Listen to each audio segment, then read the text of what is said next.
sure anymore what's the right way.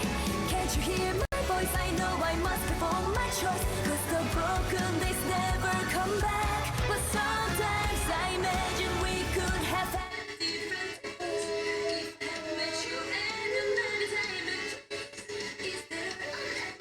How can we go to stop? It's a proof. Et salut à tous, c'est Furu, on se retrouve pour une nouvelle vidéo sur Saint Seiya Awakening KOTZ, vidéo qui va avoir pour but l'optimisation de vos personnages. Donc là, je parle optimisation entre guillemets passive de vos personnages. Donc vraiment les trucs sur le côté que vous n'avez pas forcément pensé à optimiser et non pas les cosmos, etc. Parce que on en a déjà parlé en long, en large et en travers.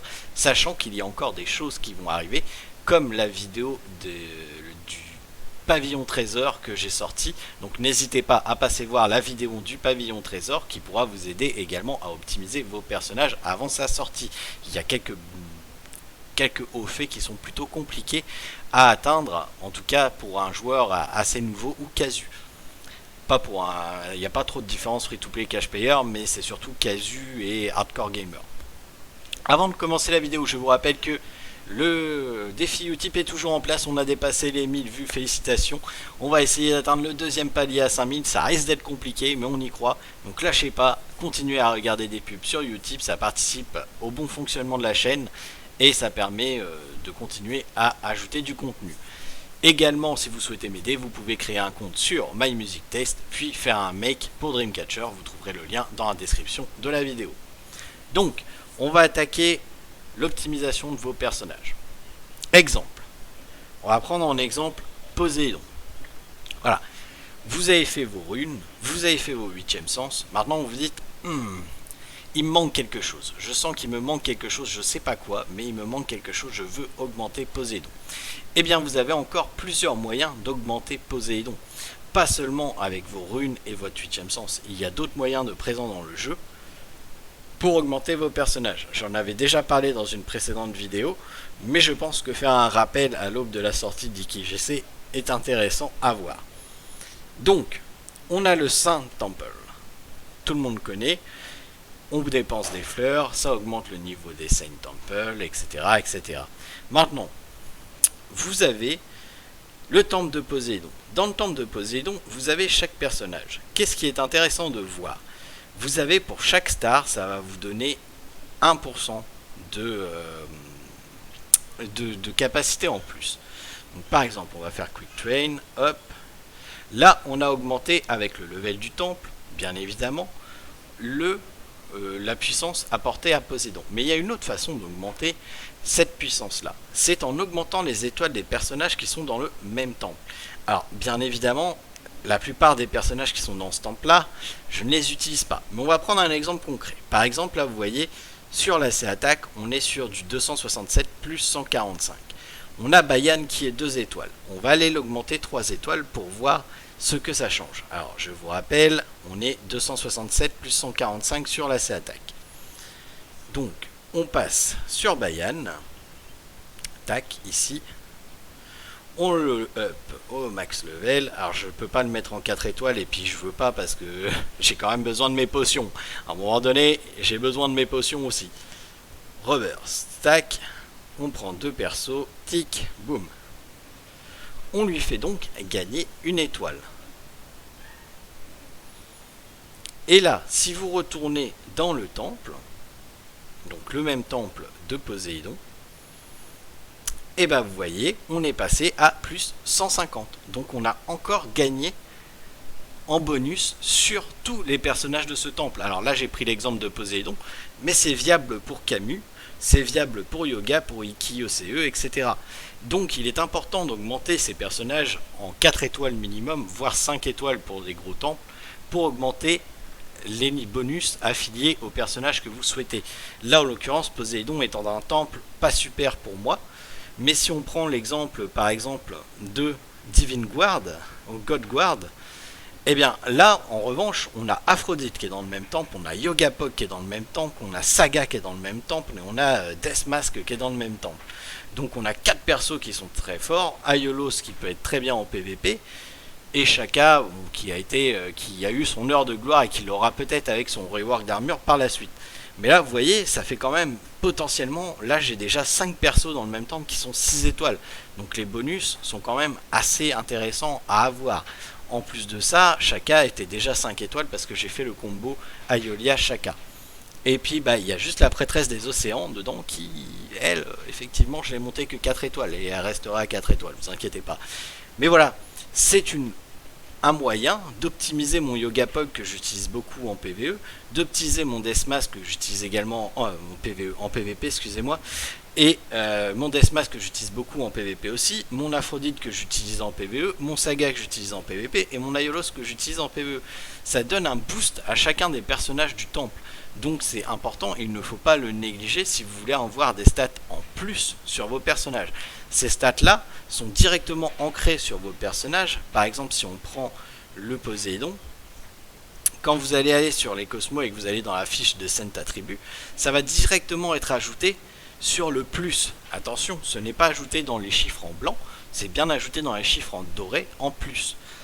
Donc ça va pas être pris en compte dans les bonus de pourcentage chez attaque que vous avez sur vos Cosmos ou autres, mais c'est un moyen de gagner quand même un petit boost au niveau de vos personnages, et c'est pas à négliger.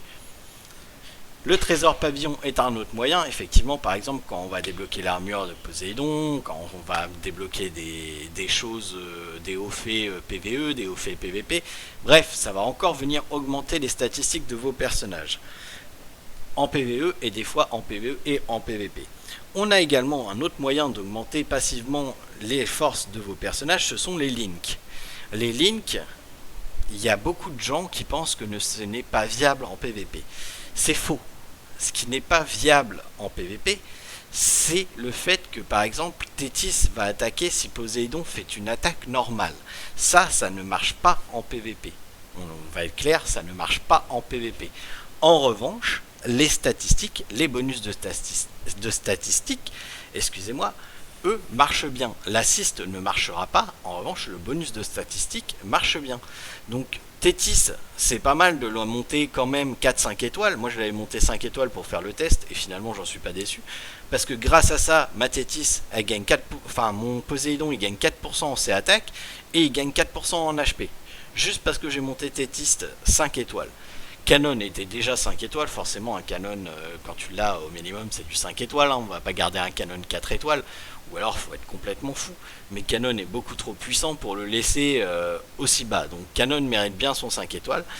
Et après en revanche, j'ai dû augmenter Krishna et Sorrento pour faire encore gagner des HP à Poséidon. Je vous explique pourquoi. Parce que quand j'ai voulu commencer à faire du Jamir, je me suis dit mes personnages doivent être à plus de 40 000 HP. Tous mes personnages doivent être à plus de 40 000 HP. Et il y en a, c'est facile, comme Mu, comme Shion, c'est des personnages qui sont faciles à atteindre des 40 000 HP. En revanche, quand on veut de la patate, quand on veut que ça cogne, c'est pas forcément les premières choses qu'on regarde sur les sub-attributs des runes. Ça va être plutôt pour certains la vitesse, pour certains l'attaque magique, pour certains l'attaque physique, mais en aucun cas ça va être les HP pour ce genre de personnage là. Donc il a fallu que j'aille fouiller à droite à gauche pour récupérer 1% par là, 2% par là, 4% par là. Et à force, j'ai réussi à faire en sorte que mon Poséidon dépasse les 40 000. Pareil pour Shaka Raya, pareil pour Yogapog. Voilà, ce sont des personnages qui sont pas forcément là pour être des tanks, mais il faut qu'ils soient résistants quand même, parce qu'ils vont quand même se prendre des coups. Surtout que Shaka Raya, Poséidon, ce sont des personnages qui sont quand même focus en général par les adversaires, donc il faut qu'ils aient de la résistance. Donc là, vous allez gagner avec les links soit un bonus d'attaque, donc il va taper plus fort, soit un bonus de HP, et avec les temples, vous avez tous les bonus. Vous avez même des bonus de résistance défensif, même s'ils sont petits, vous avez des bonus de résistance défensif. Et bien évidemment, quand vous atteignez, ça j'ai oublié d'en parler, mais quand vous atteignez un tiers au-dessus, par exemple quand mon Frozen Fire va atteindre le tier 3, tous les personnages du temple vont gagner 3% de ces damage en plus. Et quand il va passer, je crois c'est level 5 ou 6, je sais plus, level 5 je crois, eh bien ils vont gagner 6% de ces attaques en plus. Alors c'est long, hein, parce que voilà, j'en ai pas non plus énormément des temples level 3, j'ai le bronze glow qui est tier 3, et j'ai le divine glow qui est tier 3, donc ça c'est bien parce que vous voyez, j'ai Chakara Yashiki, et là vous voyez, il me manque encore du travail à faire, il faut que le Ichi et l'armure des morts, je le passe aux 4 étoiles pour pouvoir augmenter encore la puissance de mon Chakaraya. Mais encore une fois, Chakaraya est dans un temple qui est pas génial malheureusement. Genre, on va faire le coup de training, hop. Mais il va falloir le faire.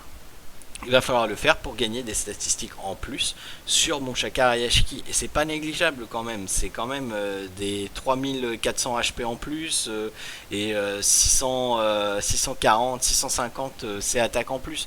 C'est pas négligeable. Il faut aller chercher toutes ces petites choses qui vont augmenter vos personnages et qui vont faire en sorte non seulement que vos personnages ils vont taper plus fort, mais également ils vont résister plus. Et ça c'est important. On parle beaucoup de l'attaque, on parle beaucoup des dégâts faits par les personnages, mais on ne parle pas de leur résistance. Si un personnage tape comme un taré, mais que derrière en un coup il se fait one shot par un CIAGC par exemple, bah, ça va faire mal, surtout avec l'arrivée d'IKGC qui va attaquer à chaque fois qu'il y a quelque chose qui passe sur le terrain. Si vos personnages ne sont pas assez résistants, ça va très vite devenir problématique. Donc c'est pour ça, avec la future arrivée d'IKGC, que je pense qu'il était nécessaire de refaire une petite mise à jour sur l'optimisation, ce que j'appelle l'optimisation passive des personnages. Donc pour ça, vous allez avoir le trésor pavillon quand il va sortir, vous avez déjà les Saint Temple qui sont sortis, et vous avez les links qui sont disponibles. Donc toutes ces petites choses là, ce sont des stats en plus sur vos personnages qui ne dépendent pas de leur 8ème sens ou de leur cosmos. Bien entendu, il faut raffiner vos cosmos, il faut EP vos cosmos, il faut EP votre 8ème sens, ça tombe sous le sens, mais il faut aussi penser à ces petites choses là qui peuvent faire une différence. Sur du PVE au level ou sur du PVP au level, ces petites choses là, je vous garantis qu'ils font une différence. Moi c'est ce qui m'a permis à passer mon Poséidon à plus de 40 000 points de vie, mon Yogapog à plus de 40 000 points de vie, et j'ai ressenti directement une différence sur mon PVP. Si vous regardez la première vidéo du Jamir versus la dernière vidéo du Jamir, vous voyez que mon Yogapog a pris de la résistance, mon Poséidon a pris de la résistance qu'il n'avait pas avant. Donc oui, c'est bien de penser au cosmos, c'est bien de penser au 8ème sens, mais pensez également à ces petites choses passives, parce que ça ne demande pas extrêmement de difficulté. Je veux dire, passer un personnage 4 étoiles, ça coûte pas non plus un bras. Hein, maintenant où on en est rendu à passer nos persos 6 étoiles, etc., ça coûte pas un bras, et ça vous permet d'augmenter les statistiques des personnages que vous jouez. Donc faites-le, parce que c'est très très important. Je vous rappelle que ce soir nous serons en live, nous ferons un petit peu de Galactic Duel, après du PVE, et on finira probablement par un petit peu de TFT. Je vais vous souhaiter à tous de passer une excellente fin d'après-midi et un excellent début de soirée. Je vous dis à ce soir si vous êtes là sur le live, sinon à demain sur YouTube pour de nouvelles aventures. Allez, salut tout le monde!